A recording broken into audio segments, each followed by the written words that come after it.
Entendez-vous ces hurlements? Un cri issu des profondeurs du temps, l'appel d'un continent qui a subi une humiliation, un pillage et une rupture, et qui, à ces jours, cherche désespérément son souffle. Ces cris représentent la voix de l'Afrique, l'éternelle soumise. Mesdames et messieurs, monsieur le juré, chère audience, l'école nous a enseigné que l'Afrique est le berceau de l'humanité. Mais quel berceau, si l'enfant qui dort des mers enchaînées, n'est-ce pas une prison douce? Thomas Sankara, prophète de temps moderne, le disait avec lucidité, l'Afrique est riche, mais les Africains sont pauvres. Et cette pauvreté, mesdames et messieurs, nourrit la soumission, entretient la dépendance, enracine l'asservissement. Après la traite négrière du 15e jusqu'au 19e siècle, la conférence de Berlin intervient en 1875. Des hommes, sans aucun Africain inclus, dessinent des lignes sur une carte. Ils fragmentent un continent, notre continent. Ces jours-là, l'Afrique a été dépouillée de sa liberté. Depuis 6 siècles environ, notre continent ploie sous le poids des chaînes. La traite négrière a saigné son peuple. La colonisation a fracturé ses structures. Le non-colonialisme a prolongé ses blessures. Les conflits internes ont attisé ses brûlures. Et la Renaissance, toujours promise, jamais accomplie. Le regretté président Mobutu Sese Seko Kukumbendo Wazabanga avait bien compris que l'Afrique ne pouvait pas se libérer sans d'abord se découvrir elle-même. Par son approche qu'il concevait dans les années 1970, axée sur les recours à l'authenticité, il souhaitait se défaire du lien culturel, intellectuel et vestimentaire qui nous liait toujours à l'Occident. Mais voyez, aujourd'hui, nous portons des vêtements étrangers et des armes empruntées. Et d'ailleurs, j'ai gardé ma meilleure tenue pour la finale. On nous a pris nos richesses, nos traditions, nos noms, nos langues. Ils ont piétiné notre spiritualité. Et pire encore, nous avons consenti. Voyez nos prénoms. Jean, Stéphane, André, Patrick. Mais où sont passés les Kabouya? Où sont passés les Moulandes? Où sont passés nos Bambé? Nous considérons les noms africains comme arriérés ou peu modernes. Mais pourtant, ces noms sont porteurs d'une identité, d'une histoire, d'un héritage. Un Africain, mesdames et messieurs, est capable de donner à son fils le nom de Washington.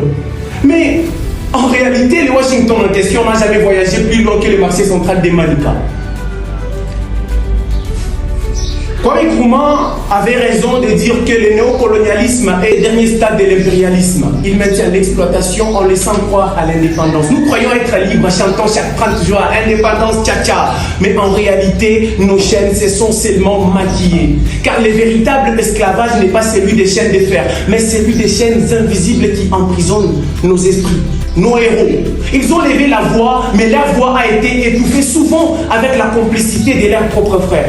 Donna Béatrice Kimpamvita, brûlée vive, Simon Kimbangu, emprisonné à vie, Patrice Lumumba, assassiné dans les silences complices, Moussé Laurent Désiré Kabila, tué dans son bureau, Nelson Mandela, enterré vivant dans une cellule 27 années durant, le temps de faire même un doctorat, monsieur le président. Kwame Nkrumah, exilé pour avoir rêvé d'une Afrique unie. Thomas Sankara, fauché à 37 ans. C'est triste, vraiment triste. Nous avons appris à tuer nos prophètes, à étouffer nos espoirs, à couronner nos bourreaux. Et que dire de nos richesses, de l'or, du cobalt, du coltan. Nous les exportons bruts pour les racheter à un prix d'or. Nous travaillons d'autres récoltes, nous saignons d'autres en profitent pour nous fabriquer l'iPhone 17.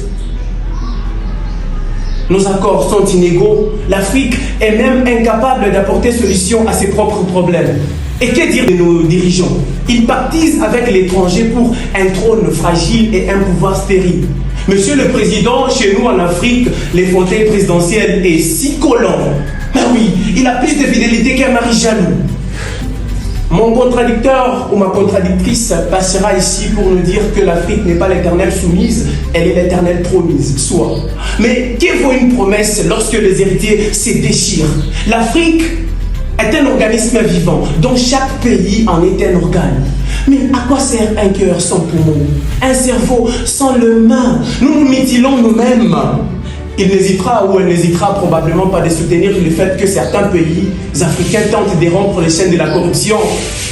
Oui, Je reconnais qu'il y a des réformes qui émergent, mais mesdames et messieurs, combien de ces réformes perdurent à l'issue des mandats? Nous sommes le premier à bafouer les efforts du prédécesseur. Et que dire d'autres nations où les jeunes diplômés sont forcés de glisser une bouteille de vin pour décrocher un emploi? Des pays où les élites se soignent à l'étranger quand leurs hôpitaux agonisent. Ils éduquent leurs enfants ailleurs quand leurs écoles implorent.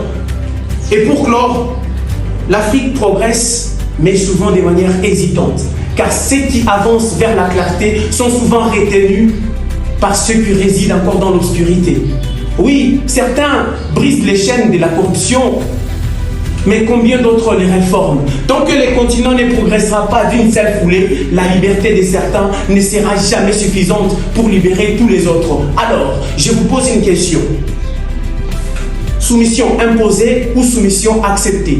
L'Afrique s'incline, l'Afrique s'enchaîne elle-même